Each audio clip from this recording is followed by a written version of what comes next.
diberikan taufik dan hidayah oleh Allah, diberikan dengan bermacam-macam nikmatnya sehingga kita dapat meluangkan waktu kita, dapat melangkahkan kaki kita, melaksanakan rutinitas kita setiap malam Selasa, diadakan ta'lim yang mudah-mudahan dengan yang kita langkah kita mencari ilmu, Allah berikan ilmu yang bermanfaat. Mudah-mudahan Allah berikan keberkahan kepada kita, berkah harta, berkah umur, berkah sehat dan sebagainya. Mudah-mudahan keberkahan itu menuntun ibadah kita kepada Allah Subhanahu wa taala. Mudah-mudahan Allah berikan istiqomah, Allah berikan kita tetap di dalam menjalankan perintah Allah dan Rasul-Nya sampai akhir hayat kita yang memisahkan riungan kita. Hadirin jamaah yang saya hormati, kita lanjut kepada materi kita Bidayatul Hidayah. Bismillahirrahmanirrahim.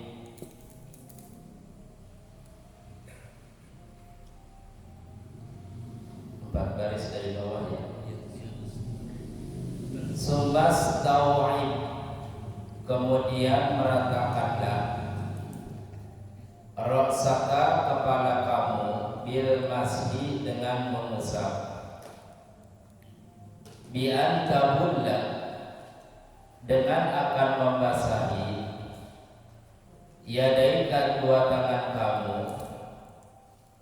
watul sikor dan mengantarkan, menempelkan ru'usa asabi yadaika yumna kepada ujung jari dua tangan kamu yang kanan, bil yusra dengan yang kiri,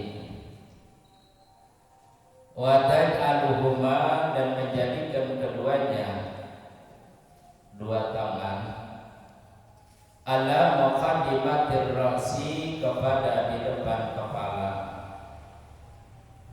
wa tamurrahuma dan melewatkan kamu kepada yadain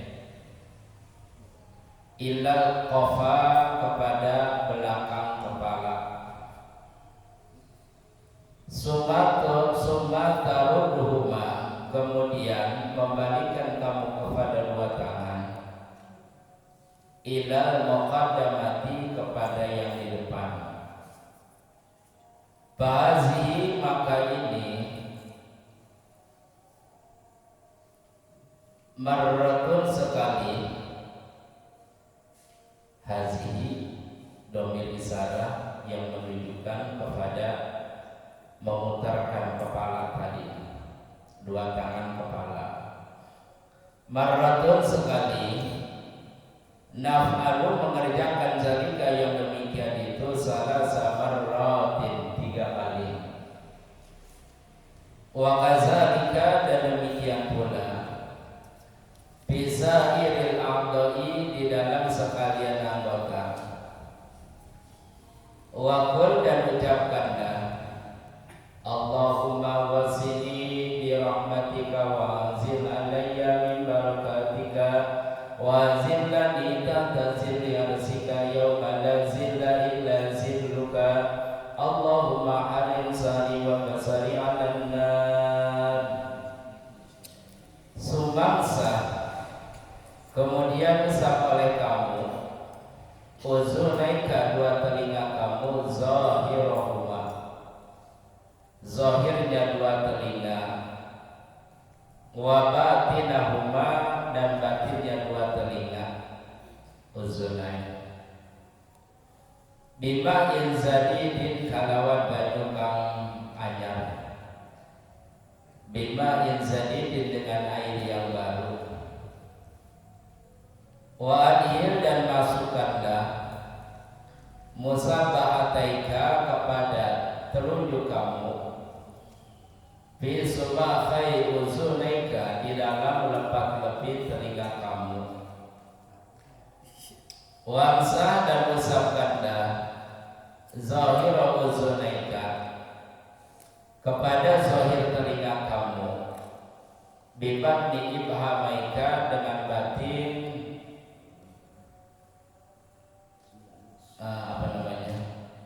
jempol kamu, Wa dan ucapkanlah Allahumma ja'alni minal ladzina yastami'una al-qawla fayattabi'una ahsana. Allahumma asqini munadiya jannati fil jannati ma'al abrar. Sumangsa kemudian ucapkanlah rubbataka kepada pundak kamu. Waqul dan ucapkanlah Allahumma fukka raqabati minan nar wa a'udzu bika minas salasil wal aghlal. Sumpah kesir. Kemudian basuhlah rijlaka yumna, kaki kamu yang kanan. Sumal yusra, kemudian kaki kamu yang kiri. Ma'al ka'baini, beserta dua mata kaki. Wa khallil, dan menyela-nyela bihin siril yusra, dengan kelingking yang kiri. Asabi rijlika, kepada jari kaki kamu al-yumna, yang kanan. Mubtadi memulai bihin sirihat, dengan kelingking itu kaki, hatta nahtima, sehingga mengakhiri bihin siril yusra, dengan kelingking yang kiri. Wa tadhila, dan memasukkan al-asabi'a, kepada jari min asfala, dari yang bawah. Wa qul, dan ucapkanlah Allahumma sabbit qadami ala siratil mustaqim ma'adami banika shadim.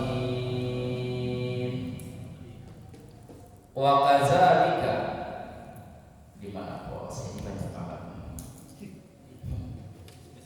Dari situ ya.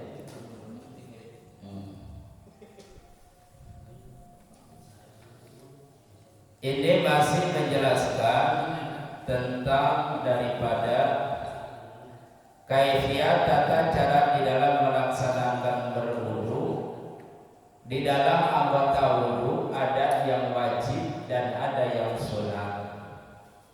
Ketika yang sunat kita kerjakan, maka kita akan mendapatkan pahala sunat.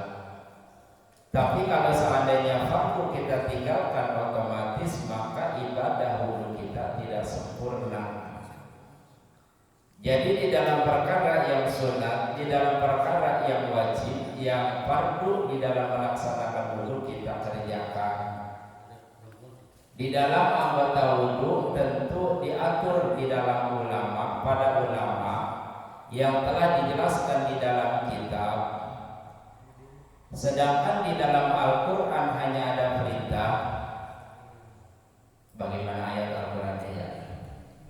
Ayat iza kuntum ila sholati fagsilu wujuhakum wa aydiyakum ilal marafiqi wa sahu wa arjulakum ilal ka'bain. Itu kalimatnya hanya perintah doang. Perintah muka dibasuh, perintah tangan dibasuh, perintah kaki dibasuh.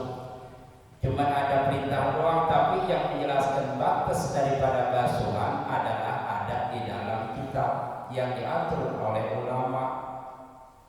Di dalam kitab hanya perintahkan apabila kamu melaksanakan wudu, maka usapkanlah muka, sedangkan muka ada batasnya, lebarnya batas mana, panjangnya batas mana. Diatur oleh ulama panjangnya muka dari mulai mana bitisari rosi sampai ila dhaqan, sampai sini. Lebarnya minal uzunil ukhra ila uzuni, minal uzunil yumna ila uzunil yusra, dalam arti dari telinga kanan ke telinga kiri, itu lebarnya. Nah, di dalam membasuh masalah tangan hanya ilal marafi, hanya sampai sikut, tapi di situ ada yang namanya murrah dan tahzil. Yang diperintahkan disunatkan melebihi daripada batas yang ditentukan di dalam Al-Quran, supaya kita mendapatkan di dalam wudu kita pahala wajib dan pahala sunat. Yang disebut tahzil melebihi dari sikut, Yang disebut tahjil melebihi daripada batas mata kaki. Nah, disinilah diatur tentang daripada kaifiat tata cara melaksanakan ketika kita melaksanakan berwudu. Sumastawi berasa kabil masih bi antabula yadaika wa tulsiqa rusa asabi yadaika yumna bil yusra wa tad'aluhuma ala muqaddimatir rasi wa tamarrahuma ilal qafa. Jadi diperintahkan ketika kita melaksanakan wudu, di dalam Imam Syafi'i hanya perkara yang sunat. Mengusap semua kepala itu sunat, mengusap sedikit kepala wajib. Bagaimana caranya? Nah, di sini diatur. Kita ini keran, kemudian kita pegang dalam arti tersentuh tangan kita dengan air. Nah, kita ginikan, diputarkan.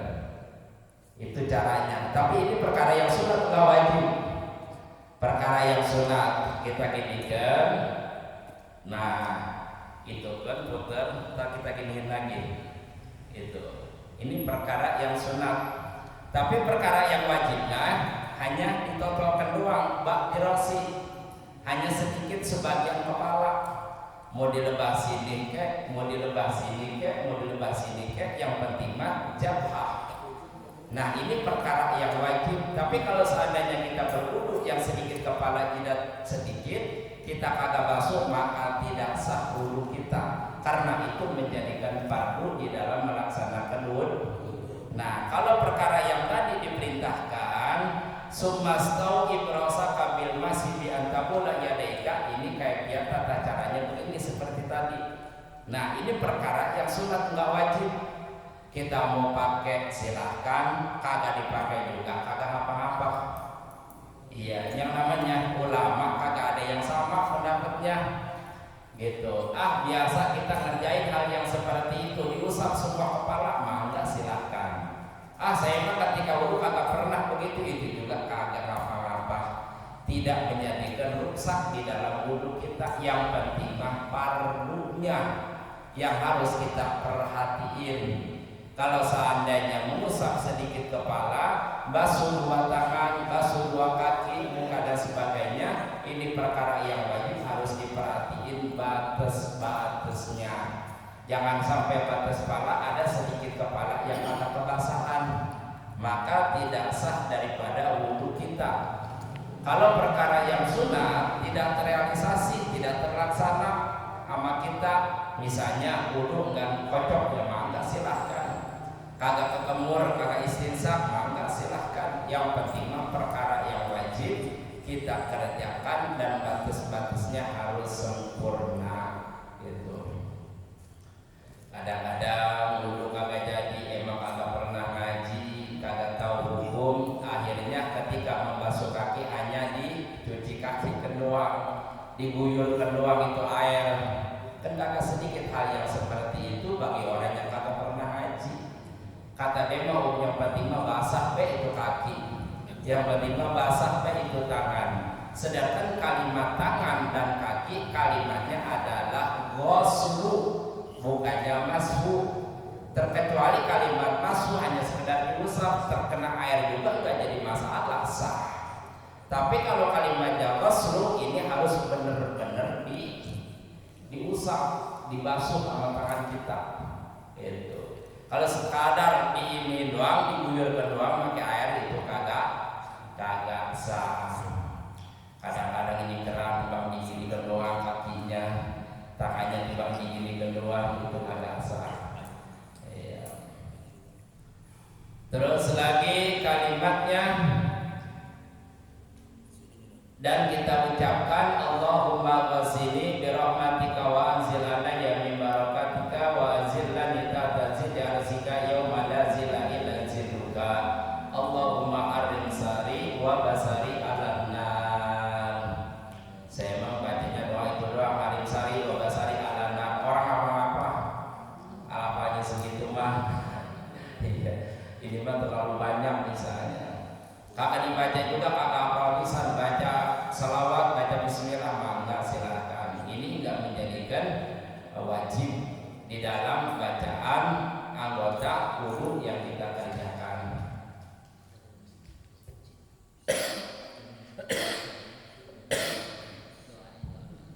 Sumangsa uzunaika zahirahuma wa batinahuma bima'in zadidin.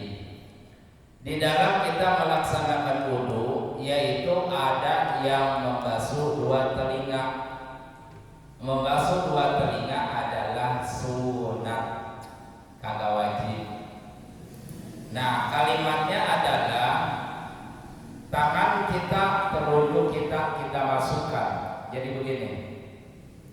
Nah, lepat-lepit ini telinga, kembang telinga ini harus kita dengan telunjuk kita. Gini, pakai air. Jangan dibang gini doang. Iya, harus nih lubang-lubang telinga ini, daun telinga ini kita ini kan pakai telunjuk kita. Itu, pakai apa namanya? Wa adkhil masbahataika fi subaha uzunaika. Jadi kita asupkan diri kita. Dan di dalam telinga ini sunatnya mah dibarengin, bukan satu-satu. Kadang-kadang kita satu-satu telinga kanan dulu, terus telinga kiri. Itu sunatnya mah dibarengin, gitu. Sunatnya dibarengin, telinga kanan dengan telinga kiri, tangan kanan dengan tangan kiri. Kebiasaan kita wudunya pakai atau apa sekaligus? Iya, ada yang sekaligus, ada yang dua. Gimana kalau seandainya atu-atu mah? Enggak, silahkan itu mah. Iya, bukan berarti kagak sah. Tapi di dalam afdoliyahnya, keutamaannya, ketika kita melaksanakan telinga ini, dua-duanya bareng, dibarengin, jangan dibeda-bedain. Jangan misalnya telinga kanan dulu, beres telinga kanan terus telinga kiri. Biasa seperti itu, maka silakan. Tapi kita cari lebih keabdoliyahannya, keutamaannya. Utamanya adalah sekaligus gitu. Terus lagi mengusap daripada punduk kita, baca ya Allahumma fuqara wa batin minan nar wa a'udzubika minas salasi wal aghlal. Ini ngusap punduk, hukumnya sunat. Nah, kalimat punduk di Imam Nawawi di dalam kitab Fathul Mu'in itu menjelaskan hukumnya bid'ah. Nah, mengusap punduk menurut Imam Nawawi di dalam kitab Fathul Mu'in itu adalah hukumnya bid'ah. Wa hadisuhu maudhu, hadisnya yang menjelaskan mengusap punduk adalah hadisnya maudhu. Arti maudhu itu adalah lebih rendah daripada hadis dhaif. Kalau di dalam hadis ada hadis hasan, ada hadis Tirmidzi, Bukhari, Muslim. Tapi ketika kalimat di situ ada hadisnya hadis maudhu, berarti hadis itu lebih lemah daripada hadis dhaif. Dhaif udah lemah, ditambah lemah lagi menurut daripada Imam Nawawi. Tapi menurut daripada Imam Ghazali yang ada di dalam kitab Hidayatul Hidayah, ini sunat. Bingung ya, yang itu bid'ah, yang ini perintah. Nah, ngapain kita bingungin? Kita tinggalkan, kita mengikuti mazhab menurut daripada Imam Nawawi. Kita laksanakan baik, kita ngikutin dengan Imam Ghazali. Kedua-duanya ada yang bertanggung jawab. Misalnya saya kagak pakai, berarti kita mengikuti Imam Nawawi. Ketika kita wudu enggak masuk lubang, enggak mengusap wudu kita, berarti ibadah kita, wudu kita ditanggung dengan Imam Nawawi. Ketika kita laksanakan baik masuk lubang, maka berarti ibadah kita ditanggung dengan Imam Ghazali. Itu. Jadi jangan repot, jangan diperdebatkan. Oh, lu mau pakai begini itu begitu. Nah, jangan. Ibadah pasti ada yang kita ikutin, ada yang bertanggung jawab. Yang penting kita ada argumennya jelas, ada dalil yang kita ikutin, ada imam yang kita ikutin. Paham ya? Jelas? Iya. Ketika kita membasuh kaki kanan, kaki kiri. Nah, kalau kaki mah disunatkannya atu-atu, jangan dibarengin. Jangan Kalau dibarengin gimana? Jadi kalau kaki ini kaki kanan, terus beres kaki kanan, kaki kiri, jangan dibarengin. Iya. Jadi kan kaki ini ada jarinya, jadi sunat di sela-sela jari kakinya.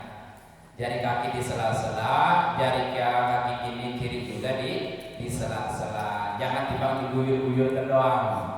Harus di sela-sela, enggak bedanya seperti tangan kekocok, kita harus begini. Iya. Paham ya? Jelas?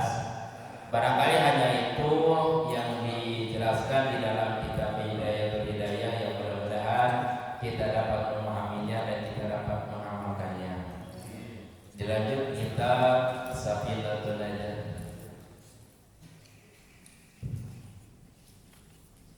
Halaman 14. Bismillahirrahmanirrahim.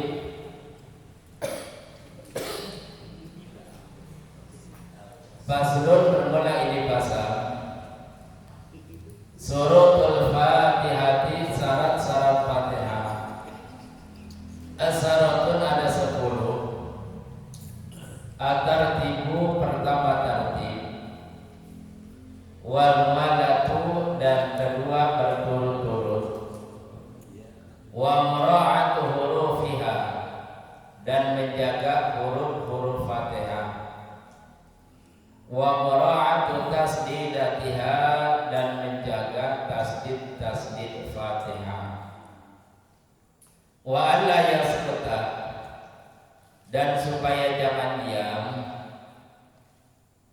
orang itu sakta tantawilatan, dengan diam yang lama. Wala qasiratan, dan jangan diam yang sebentar, yang pendek. Yang silu maksud biha dengan qiraat, dengan Fatihah. Qad al-qiraati, memutuskan bacaan. Wa qiraatu kulli ayatiha, dan membaca tiap-tiap ayat Fatihah. Wa minha, dan daripada Fatihah, al-basmalatu, basmalah. Wa adamul lahnil mukhilli, dan tiada cadel yang merusak, bil makna, dengan arti.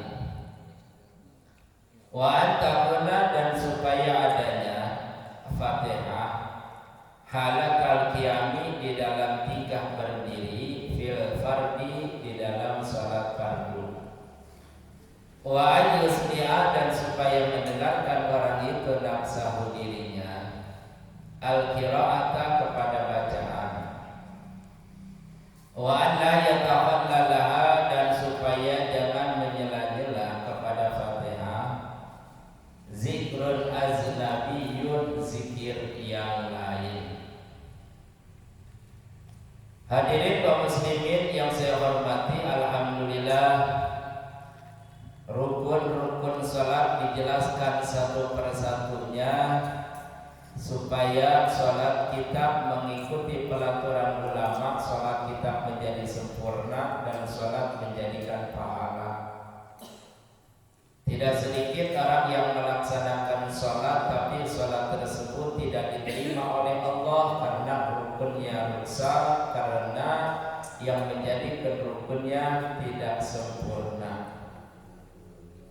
Yang pertama di dalam rukun salat yang jumlahnya 17, yang pertama adalah niat, kemarin sudah dijelasin. Yang keduanya takbiratul ihram, kemarin syarat daripada takbiratul ihram sudah dijelasin. Satu persatu di dalam rukun salat sudah diterangin. Mudah-mudahan ketemu sama kita.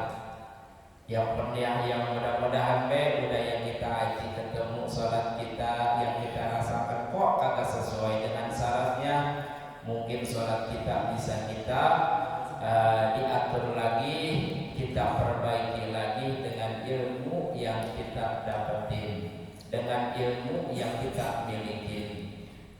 Yang ketiganya yaitu berdiri, yang keempatnya baca Fatihah.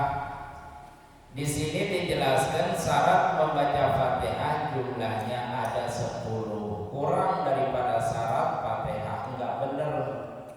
Fatihah kagak benar, otomatis sholatnya enggak benar karena Fatihah menjadi rukun di dalam sholat. Kira-kira Fatihah yang udah kita baca di antara syarat yang 10 sesuai apa kagak? Yang pertama adalah tartib. Tartib udah pasti yang kita baca dari alhamdulillah sampai waladhdallin. Bukan kita baca ihdinas siratal mustaqim an'amta 'alaihim alhamdulillahirabbil alamin, berarti kagak tartib. Udah pasti yang kita baca alhamdulillah sampai waladhdallin. Yang keduanya syarat daripada Fatihah mualat. Arti mualat ini adalah berturut-turut, jangan sampai kita baca Bismillahirrahmanirrahim alhamdulillahirabbil alamin. Ya lama ada setengah jam. Terus lagi Ar-Rahmanir-Rahim. Jangan terlalu lama mualat. Itu menjaga huruf Fatihah. Bagaimana menjaga huruf Fatihah? Kalau misalnya ain dibaca jangan alif. Kadang-kadang ain dibacanya alif, kadang-kadang qaf dibacanya qaf. Berarti tidak melaksanakan huruf Fatihah. Ataupun kalimatnya seperti misalnya meninggalkan tasdid di dalam kalimat iyyaka na'budu wa iyyaka nasta'in. Sembahyang zuhur, asar yang siriyah bacaan yang tidak terdengar. Iyyaka na'budu wa iyyaka nasta'in. Enak benar bacaannya kalau pakai tasdid. Sholat kita batal gara-gara tasdidnya ngegolong, gara-gara tasdidnya ketinggalan. Kenapa yang seperti itu? Mereka sholat pada hakikatnya bukan menyembah Allah tapi menyembah matahari. Bukannya kita sholat menyembah Allah. Iya sholat yang benar, tapi sholat agak benar gara-gara tasdidnya ngegolong kagak dibaca. Yang akhirnya bukannya ke Allah, mintanya ke matahari. Kalau tasdid dibaca iyyaka na'budu, kepada Allah saya beribadah, wa iyyaka nasta'in, kepada Allah saya minta tolong, berarti ke Allah mintanya. Tasdidnya hilang, iyyaka na'budu wa iyyaka nasta'in, kepada matahari saya beribadah, kepada matahari saya minta tolong, bukannya musyrik ibadah kita. Nah, inilah dalam arti yang harus kita perhatikan, yang harus kita luruskan di dalam Fatihah kita. Jangan misalnya ain dibaca alif, an'amta, kagak dibaca an'amta, tuh am kan alif dibacanya, bukannya ain. Iya. Terus lagi mustaqim, kaf dibacanya bukannya qaf. Terus lagi alhamdulillahirabbil alamin, ha diganti sama qaf. Yang tadinya segala puji bagi Allah, alhamdulillah jadi imus bagi Allah. Tuh, gara-gara antara qaf dengan ha, beda arti, beda kalimat. Itu.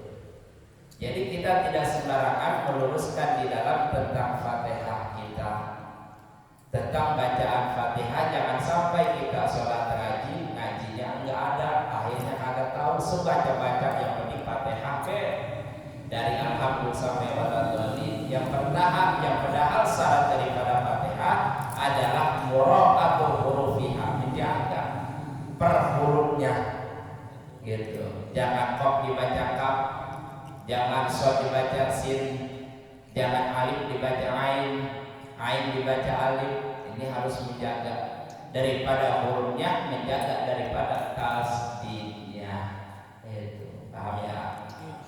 Nah, dengan hadis Safina alhamdulillah bisa kita luruskan bacaan kita.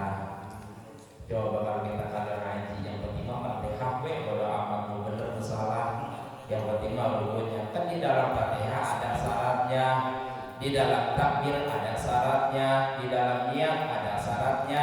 Setiap rukun pasti ada syaratnya. Ketika syarat sempurna, maka sempurna daripada sholat kita. Tapi kalau syaratnya tidak sempurna, otomatis sebuah gerakan di dalam sholat kita tidak akan sah. Itu. Terus lagi wa'ala yaskuta saktatan tawilatan, dan jangan diam dengan diam yang lama.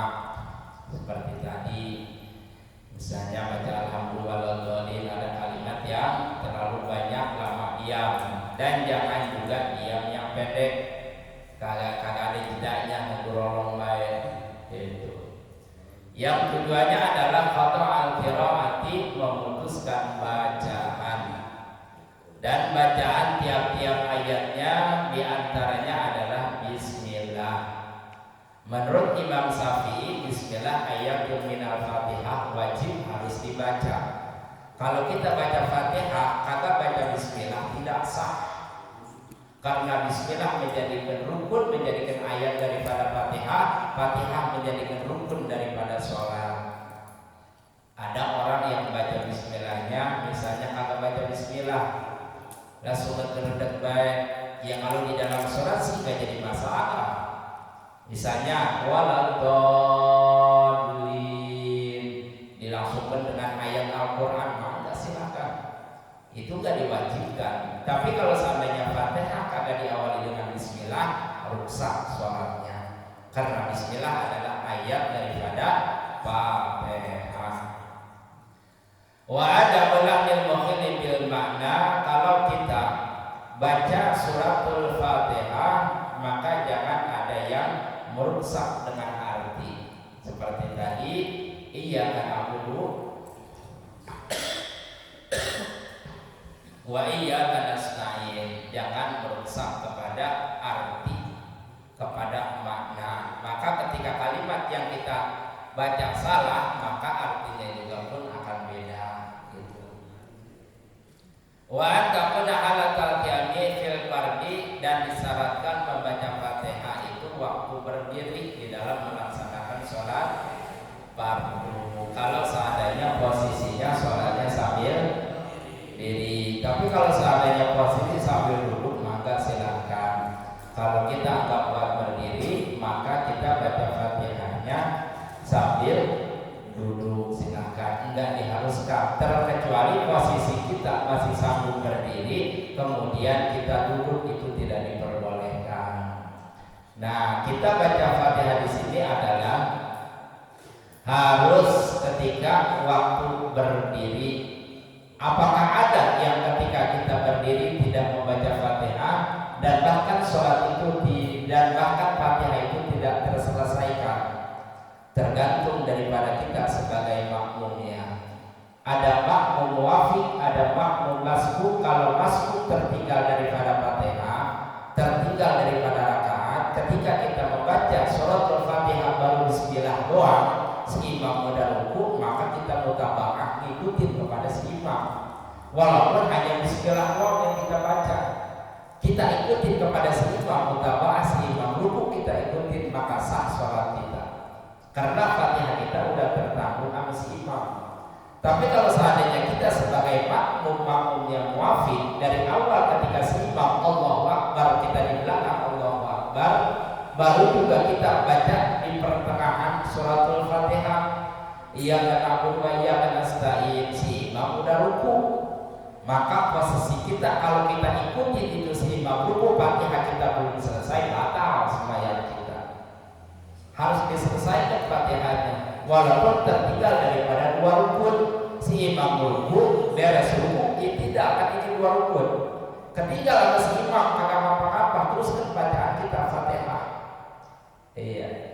Yang penting Fatihah kita selesaikan. Kalau kita ikutin itu si imam Fatihah belum selesai, karena kita makmumnya muwafiq, ikutin awal takbir daripada si imam, maka sholat kita tidak sah. Paham ya? Ya, contoh, misalnya kita berjamaah Johor, asar, enggak kedengeran bacaannya. Iya.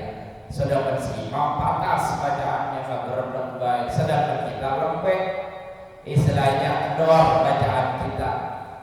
Mengapa takbirnya bareng si imam Allahu Akbar, kita di belakang Allahu Akbar. Lalu mengapa kita baca doa iftitah, terus lagi baca Fatihah, juga belum, si imam udah ruku. Maka posisi kita kalau kita ikutin itu si imam, batal sembahyang kita karena kita belum selesai baca Fatihah. Teruskan Fatihah kita, Bismillahirrahmanirrahim, alhamdulillah sampai waladhdallin, si imam udah lagi tidak. Nah, posisi kita nyusul nantinya, kita ruku, tidak langsung nemuin si imam. Kepaham? Ya kadang-kadang kalau kagak ngaji supaya berjamaah perlu juga, ya karena berubah, ya karena saya si imam udah nongeng, ikutin nongeng. Padahal itu Fatihahnya rukun, karena selesai. Terkecuali begitu berjamaah, begitu dia masuk ke masjid, ke musola, dia udah lagi sholat. Nah, udah lagi baca surat sesudah Fatihah. Pas kita Allahu Akbar, karena bacaannya ina toina, bacaannya yang pendek, kemudian dia udah ruku, maka posisi kita ikutin mutaba'ah si imam. Walaupun kita baru juga takbir Allahu Akbar, si imam udah nongkrong ruku, maka posisi kita mutaba'ah. Walaupun kita kagak baca Fatihah, ditanggung sama si imam, karena kita menjadi masbuk daripada Fatihah. Paham?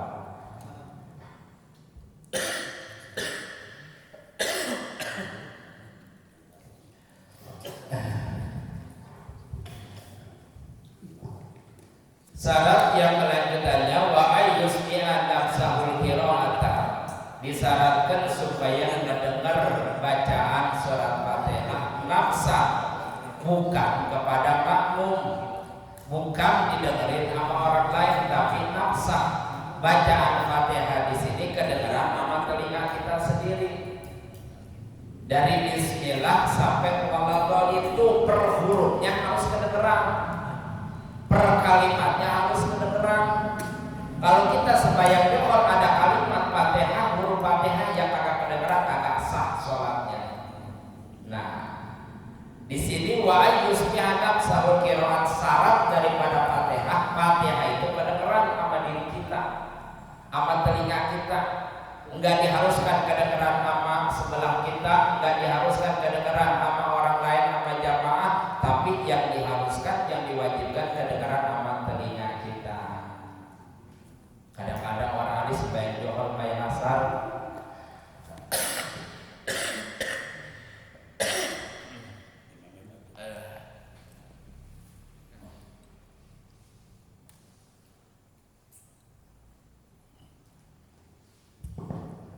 kadang-kadang ada sembahyang zuhur, sembahyang asar, tentang siriyah yang gak kencang bacaannya, kunyang umak-umik gitu mulutnya. Baca Fatihah ada yang gitu, bukannya ada, banyak kali ya. Iya. Jangankan misalnya orang yang kagak pernah ngaji, kadang-kadang yang ngaji juga kadang-kadang ada. Itu baca Fatihah sembahyang zuhur, sembahyang asar, umak-umik orang kedengeran sama deweknya. Itu kagak sah bacaannya. Kagak sah bacaannya, agak sah sholatnya. Yang pertama kita rapihin Fatihah. Kita doa iftitah enggak kedengaran nama kita, maka silakan, enggak menjadikan rusak sholat. Kita baca sholat sesudah Fatihah enggak kedengaran nama kita sendiri, enggak apa-apa. Yang penting kita baca. Tapi kalau misalnya Fatihah yang menjadikan syarat sempurnanya sholat kita dengan rukun, maka sholat kita harus benar-benar dijaga Fatihahnya. Syaratnya adalah ayusnya nafsahul qira'ah, bacaan Fatihahnya harus kedengaran. Itu kadang-kadang umak-umik hati orang dibaca, orang kedengeran, akhirnya orang kedengeran, sedangkan itu menjadi syarat. Repot kalau syarat kagak sempurna mah. Iya, harus syarat, harus sempurna daripada syaratnya. Wa alla yatahallala zikrun aznabiyun, berikutnya syarat daripada Fatihah supaya tidak terselang dengan zikir yang lain. Zikir yang lain itu zikir ajnabi, bukan zikir dalam sholat tapi zikir di luar sholat. Misalnya kita lagi baca Fatihah, inna lillahi wa inna ilaihi raji'un, misalnya alhamdulillahirabbil alamin arrahmanir rahim maliki yaumiddin, inna lillahi wa inna ilaihi raji'un, iyyaka na'budu wa iyyaka nasta'in. Ada zikrul ajnabi, zikir yang ada di luar sholat. Ini tidak diperbolehkan terkecuali kalimat amin. Amin mah kagak apa-apa. Misalnya iyyaka na'budu wa iyyaka nasta'in, si imam waladhdallin apa? Si imam waladhdallin amin, kita juga amin. Cuma jangan diulangi Fatihahnya, terusin. Iyyaka na'budu wa iyyaka nasta'in, ihdinas siratal mustaqim, terusin. Jangan keserah amin diawali dengan alhamdulillah, jangan kan? Ya kapan mudahnya? Iya. Nah itu bukan berarti zikrul ajnabi, bukan zikir di luar sholat gitu. Paham ya? Iya, kita di pertengahan baca alhamdulillah, iyyaka na'budu wa iyyaka nasta'in, amin, ihdinas siratal mustaqim. Nah, kita terusin daripada ayat yang tadi kita baca. Paham ya? Terus udah ya? Iya, satu pasal.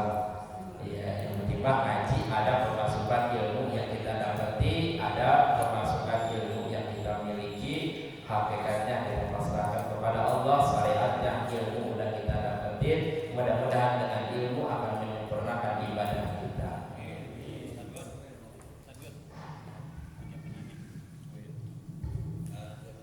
Demikian tadi penjelasan dua apa yang sudah dijelaskan oleh guru kita bersama. Kita minta satu kali untuk tiga semuanya pada para jemaah.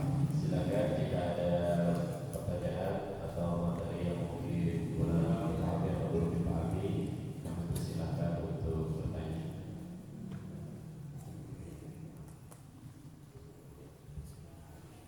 Ayo silakan. Saluran.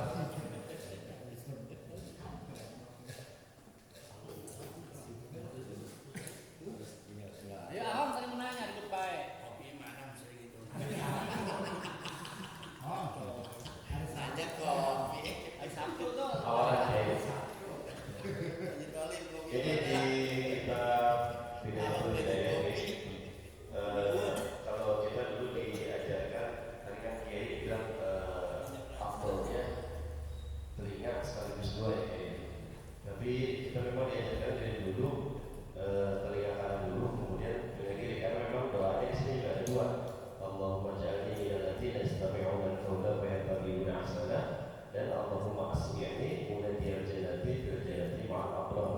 Jika digabungkan kedua-duanya berarti doanya ini pun sekaligus ya. Gitu ya. Itu yang pertama. Kemudian yang kedua terkait pembacaan surat Al-Fatihah ini, ada imam ketika jahar, ketika membaca surat Al-Fatihahnya taktil lama, kita pede ya. Tapi ternyata pas udah sir, ternyata agak cepet. Nah kita tertinggal kayak. Nah kira-kira penyikapinya bagaimana nanti? Jadi ketika jahar dia baca Al-Fatihahnya, iya, giliran sir, ya ternyata cepet jadi kita tertinggal gitu ke gerakan berikutnya. Mohon penjelasan Kiai, dua pertanyaan. Enggak adil, enggak bijak lagi. Masih ada lagi?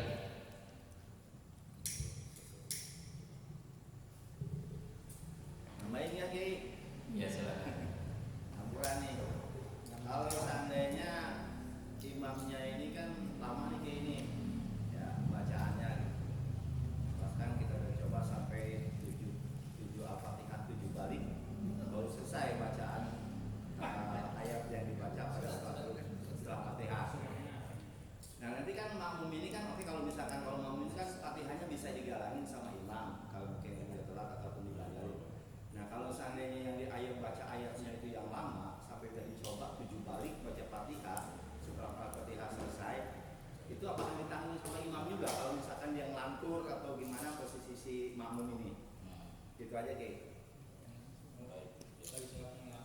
Ya, terima kasih. Pertanyaan pertama tentang daripada mengesah dua telinga itu digabungin sekaligus dibarengin. Ada juga yang masing-masing kanan dulu baru kiri, maka kedua-duanya benar. Iya, tapi kelihatan daripada keabdalian utamanya digabungin sama dengan istinsak dan madhum, dengan ketemur dan masukkan air ke dalam itu sengaja dibarengin. Iya, nah telinga pun sama, sengaja dibarengin. Kalimat bacaannya ya sama, ya kita baca dua-duanya. Jadi yang kanan dulu kita baca.